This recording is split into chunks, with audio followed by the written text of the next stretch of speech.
Fala rapaziada, beleza? Como é que vocês estão? Eu tô um pouco sumido, né, desde os últimos vídeos do canal, porque eu tive uma mudança, né, eu já vinha comentando ali sobre aquele movimento de sair de São Paulo, de estar em Marília, né, que é onde eu tô agora. E nesse movimento, né, entre São Paulo e o interior, e depois ali a ideia de outros estados, né, mas entre esses dois intervalos, entre São Paulo e Marília, eu tive uma experiência, né, num templo budista. Vocês podem ver que eu tô diferente, meu cabelo já tá crescendo, mas eu tava careca, tava sem barba. E eu vim aqui relatar um pouquinho, né, sobre essa experiência. Você já pensou em ficar 30 dias totalmente offline? 30 dias dentro de um templo budista? Bom, foi isso que eu fiz. E eu vim aqui relatar um pouquinho como é que foi esse movimento.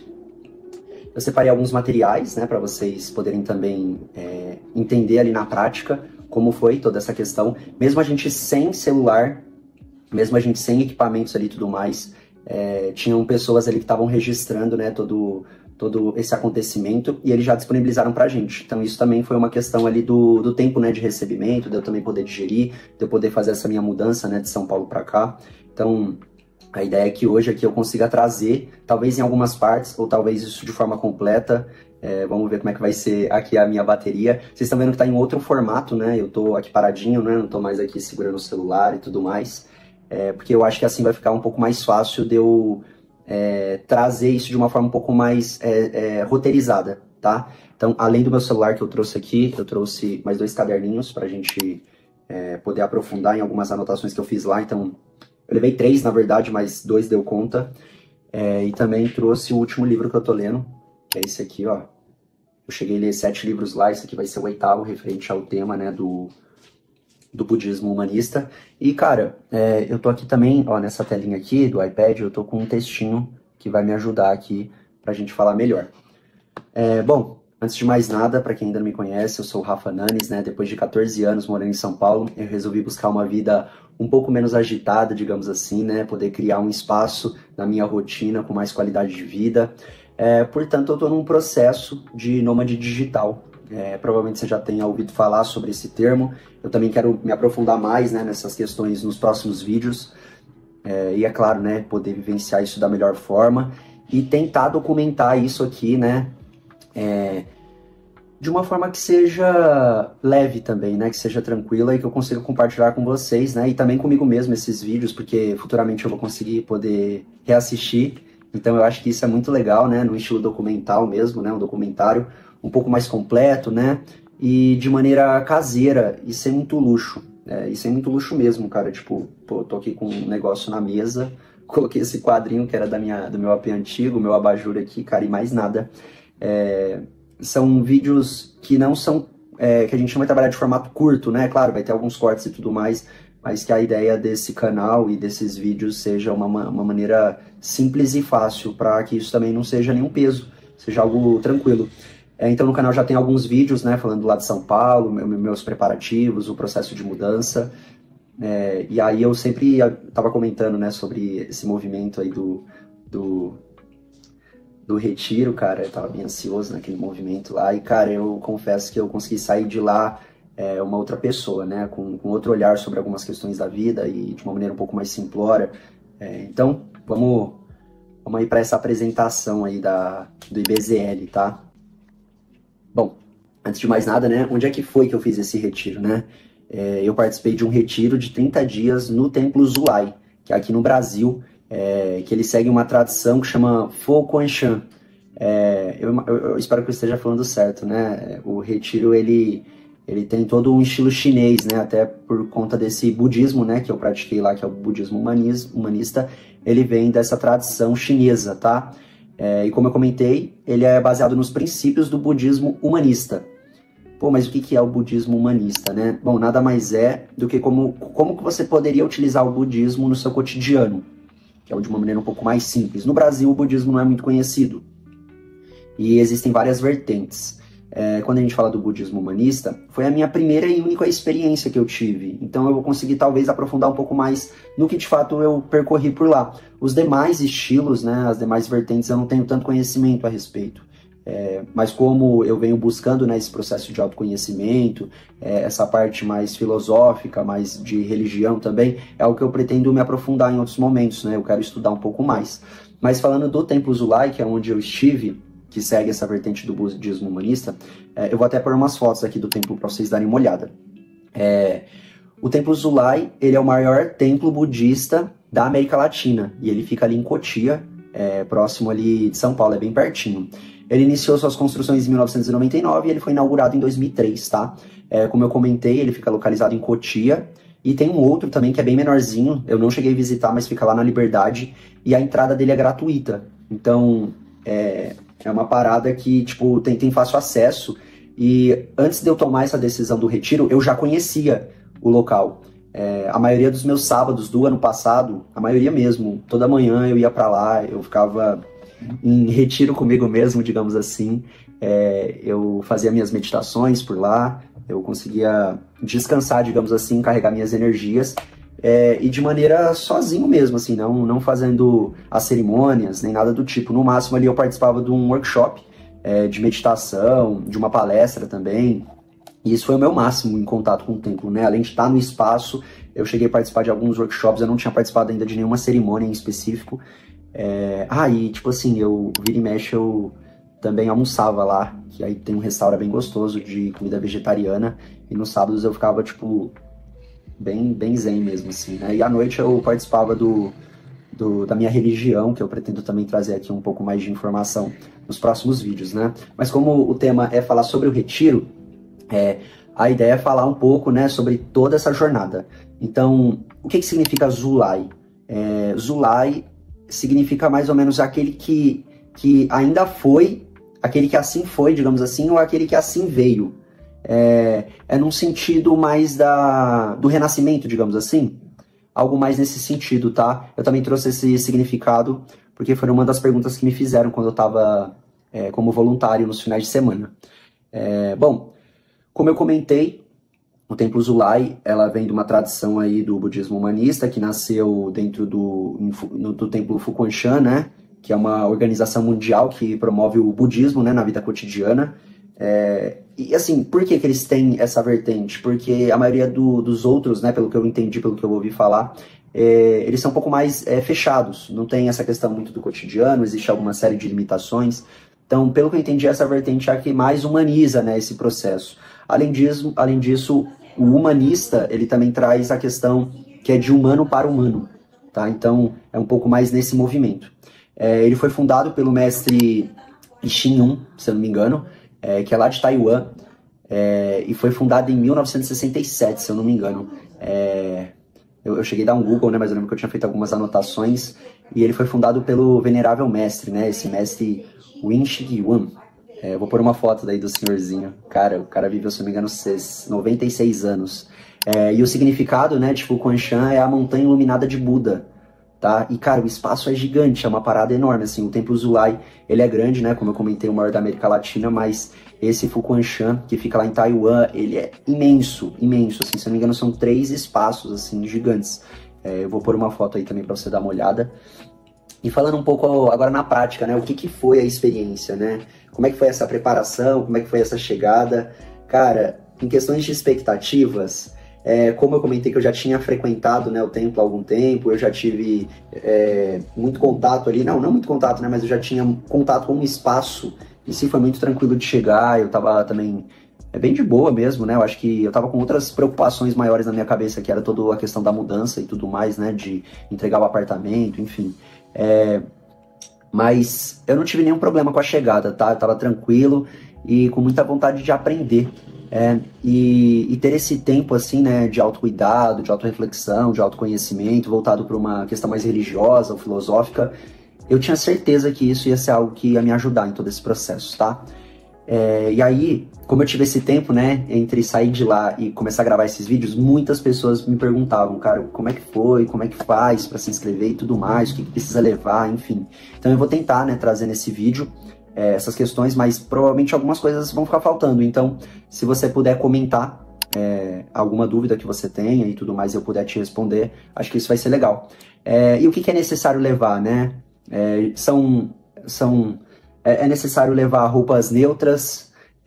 Eles mandam tudo certinho lá por e-mail, né? O que é necessário levar. E não é muita coisa não, tá? Eu acho que o mais importante é você conseguir levar uma mente aberta, sabe? Um dos aprendizados, né, que foram lá, logo na primeira semana, eles fizeram uma pergunta, né? Como é que tá seu copo?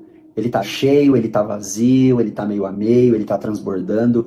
Então, eu acho que se você for com o coração aberto e você conseguir ter um espaço nesse copo, deixar ele não tão cheio e muito menos transbordando, isso vai fazer com que você consiga absorver da melhor forma esse aprendizado e aceitar todo o processo, tá? Em linhas gerais, a primeira semana, ela é divertida, né? Porque tudo é novo, as pessoas são novas, o ambiente é novo, você tá conhecendo tudo aquilo. Já na segunda semana, pô, é um choque mais de realidade. Você fala, cara, o que eu tô fazendo aqui, sabe? Por que eu tô nesse lugar? Então é um processo um pouco mais reflexível.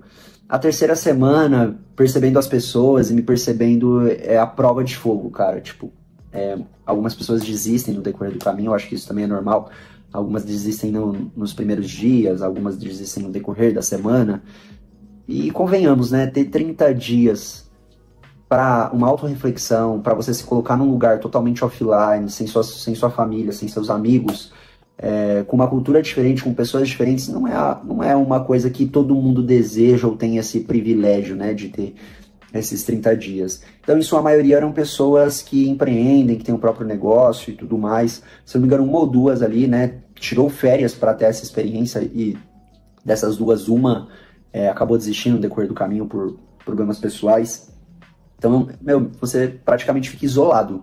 Não é uma coisa muito fácil de lidar, principalmente por você não ter contato com as pessoas que você gosta, né? Então, eu acho que esse é o primeiro choque. E a última semana nada mais é do que a gratidão, de tipo, cara, tá acabando, vamos aproveitar ao máximo.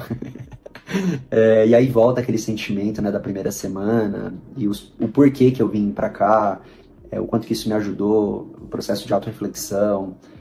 Sem dúvida você sai de lá transformado, eu acho que isso é um fato. É claro, né, cada um tem o seu objetivo, né, a sua forma de lidar com as questões, mas de lá você sai bastante energizado, digamos assim. Eu tô com essas paradinhas aqui, ó, um budinha, e também com esse contador de Buda, se não me engano é o nome dele, porque quando você finaliza, né, isso aqui é um sinal de que você finalizou o IBZL, que é o nome do programa, que acontece 2 vezes por ano, e esse aqui é quando você aceita a Joia Tríplice. Eu pretendo trazer um pouco mais também dessas informações, mas voltando aqui pro tema principal, que é essa chegada, é basicamente isso, tá? Como eu comentei, né, o que levar. Não são muitas coisas, eles trazem tudo isso por e-mail para vocês e tudo mais. Em a maioria da parte do tempo a gente não usa nossas roupas, como é que eu posso dizer assim, para fora, né? A gente tem que sempre usa nossas roupas e em cima usa as roupas que eles nos oferecem, que é um conjunto, né? De roupa branca, são 2, que tem uma calça, tem uma camiseta, tem uma camisa de manga comprida, e ela é toda branca, você usa um identificador com seu nome. Eu vou tentar trazer fotos aqui também para vocês verem. E também tem uma roupa preta que a gente usa em cerimônias específicas e momentos especiais ali, que eu também vou pôr um vídeo que o Luiz gravou, cara, quando eu cheguei. Vocês vão poder ver um pouco a minha cara ali, na primeira sensação, né, de estar chegando e tudo mais. O lugar é lindo, pô, é sensacional. É muito bom estar lá, sabe? E também tem todo um processo de desapego, né, das roupas que você usa, os estilos. Eu já venho aos poucos usando cada vez roupa branca, sem estampa, né? Eu sempre usei muito roupa preta. E, bom, foi um processo ali de desapego, né? Eu acho que o meu primeiro desapego chegando lá foi com o meu travesseiro, cara. Eu levei meu travesseiro e não deixaram eu ficar com ele. Eu tive que devolver pro Luiz. E, cara, o desapego também de comer carne é um processo. O desapego da internet, né? Eu que trabalho com internet é uma coisa um pouco complicada. Mas acredite se quiser, tipo, no terceiro, no quarto dia eu já tava muito feliz de ter desapegado, de não ter essa questão da mensagem, do feed, dos e-mails, das mensagens de WhatsApp, por aí vai. Então foi uma coisa que foi muito legal, né? Esse desapego aí também com o seu cabelo, com a tua barba, com o teu bigode, cara. Ainda bem que eu já tô assim, porque eu acho que eu não estaria tão à vontade em gravar sem a minha barbinha, assim, sabe? Tipo, é um processo, cara. E falando um pouco do ambiente, as pessoas, né? Falando um pouco das pessoas, quem que a gente encontra lá, né? Além dos participantes como a gente também encontra monges. E no caso eram as mestras, né? Todas eram mulheres, se eu não me engano, eram 6 mestras que cada uma veio de um país diferente, tem sua origem, tem sua língua e tudo mais. Algumas muito novas, outras mais experientes, né? A gente também encontra bastante leigos, né? Que são pessoas que têm interesse no budismo, mas não se aprofunda, né? São pessoas normais, digamos assim. A gente também encontra a Biblia, que é a comunidade, né? Que faz o voluntariado, que organiza doações, organiza uns eventos e tudo mais. Tem muito brasileiro, eu acho que é importante também destacar isso, né? Por ser o budismo ter uma origem indiana, chinesa, japonesa e tudo mais. Lá tem, né, em específico no Templo Zulai, que é onde eu conheci, de forma mais profunda, tem bastante brasileiro na Blia ali também contribuindo e tudo mais. Tem os voluntários, né, que participam lá do sábado e do domingo e também das doações e tudo mais. Além disso, tem os próprios visitantes, né, de todos os lugares do mundo, do Brasil, que vão lá conhecer o templo, cara. É muito massa. No sábado e no domingo, geralmente a gente tá dedicado a eles, né, a poder contribuir, trazer informações e tudo mais. E falando do ambiente, né, são 2 templos, o templo principal, que é o que eu mostrei a foto, e tem um outro templo que não tenho aqui muitas fotos, acho que eu não tenho nenhuma, não sei se também na internet eles disponibilizam, mas é um templo mais fechadinho para quem de fato participa, né, desses retiros, beleza? Além disso tem um refeitório, tem biblioteca, tem museu, tem sala de meditação, a vista é linda, né? Tem uma porrada de Buda espalhado lá, é muito legal. E a gente caminhava todos os dias, de um templo para o outro, né? Acho que era uma média ali de 4 a 6 quilômetros todos os dias, né? Contando indas e vindas, né? De um templo para o outro. E entrando aqui para um outro tema, é a parada da alimentação, né? E o dormitório. É uma rotina, na minha visão, um pouco difícil, porque eu também não estava acostumado a acordar tão cedinho ali, começa às 6 horas, né? A parada é bem cedinho e a galera se divide, né, para poder, cada um tem uma atividade específica. É claro que tem as atividades em grupo, mas também tem a sala de aula, e tinham pessoas que tinham que acordar mais cedo ainda, usar aquela roupa preta e bater o sino, bater madeira, né, então era uma parada, muita disciplina, digamos assim, né, para quem está acostumado em criar a sua própria disciplina, né, tem o seu estilo de trabalho, você tem que estar muito aberto, né, a conhecer essa nova forma de lidar ali com o seu dia a dia e com o seu tempo. E como você não tem celular, você não tem suas paradas, né, para se organizar, digamos assim, a gente tem que se adaptar, né, a toda a rotina que eles mesmos criam ali pra gente. Em questão da comida, né, a alimentação ali, os dormitórios, a questão da comida inicialmente é totalmente vegetariana, se eu não me engano. A gente não come carne, mas é bem tranquilo. Eu achei que eu ia ter problema com essa questão por almoçar e jantar carne sempre, né, a vida inteira. Eu consegui me adaptar porque são muitas opções, mas é uma rotina, né, o estilo ali para se alimentar que é bem diferente, né? Então tem um pratinho, tem 2 bowls, a gente come com palitinho, é uma parada bem específica deles ali, sabe? Mas é legal. Eu, por gostar de comida japonesa, né, eu me adaptei bem aos palitinhos. As pessoas que tinham esse problema, eles davam palitinhos para você treinar. Os horários são muito regrados, né, a gente tem que seguir a ferro e fogo ali os horários que eles estipularam, né, para nossa semana. A ideia é que a gente possa trabalhar, né, e vivenciar aquilo em silêncio a maioria do tempo. Então, em todos os ambientes tem uma plaquinha escrito Nobre Silêncio. Então, a ideia é que a gente possa, né, aproveitar aquele espaço, né, que é controlado, para que a gente consiga ter uma autorreflexão diariamente e consiga meditar em diversos momentos do nosso dia, não só aquele momento específico que a gente fica ali numa posição, né, que eles chamam de flor de lótus, ou semi-flor de lótus, para a gente observar a nossa mente, né? Então, o silêncio ele é muito importante. A ideia é que você permaneça em silêncio a maioria da experiência, né, os 30 dias se possível, e só fale em sala de aula, e só fale o necessário, e entenda que sua palavra vale ouro, e que você pode pensar mais antes de falar, e avaliar se de fato aquilo é necessário, se aquilo é relevante, se aquilo faz sentido para você, tá? E eles também trazem uma reflexão muito sobre a simplicidade, a gente conseguir aproveitar aquilo que a gente já tem, né? A gente dá atenção plena, né, ao nosso dia a dia, poder observar, poder refletir as nossas atitudes, as nossas formas de lidar, a gente poder desapegar do passado, a gente não querer ficar projetando muito o futuro e viver o presente, o aqui e o agora. Cara, e isso é muito legal. Quando você vive isso nos 30 dias e você sai pra fora, é um processo de gratidão muito forte, digamos assim, sabe? É uma coisa além dessa vida, sabe? É uma coisa que você consegue pensar além. É difícil, né? Poder sintetizar isso em palavras, né? Porque a vivência ela é uma transformação, então é algo que não é tão simples de lidar. Bom, eu quero trazer um pouco mais ali sobre o que foi, né, esse retiro para mim, como é que foi viver 30 dias no tempo, e pensando numa autorreflexão, assim, cara, o que eu penso, né? Que no começo tudo era novidade, conforme foi passando a primeira semana, o ambiente já começou a se transformar, a forma como eu vi o tempo, né, e a vida ela começou a mexer comigo, e foi um processo de autodescoberta muito grande, né? Como eu já estava passando por um processo de desapego e tudo mais, eu quero passar por uma viagem, né, para me encontrar em outros lugares, eu acho que foi um ótimo pontapé inicial. O vídeo já vai dar uns 30 minutos, eu não imaginava que ia ser um vídeo tão grande, então eu vou cortar ele em outros vídeos. Beleza? É bom que esse vídeo já vai sair pro ar, né, o mais breve possível. E aí eu vou me preparar ali para produzir um pouco mais de vídeos ali falando sobre todo esse movimento.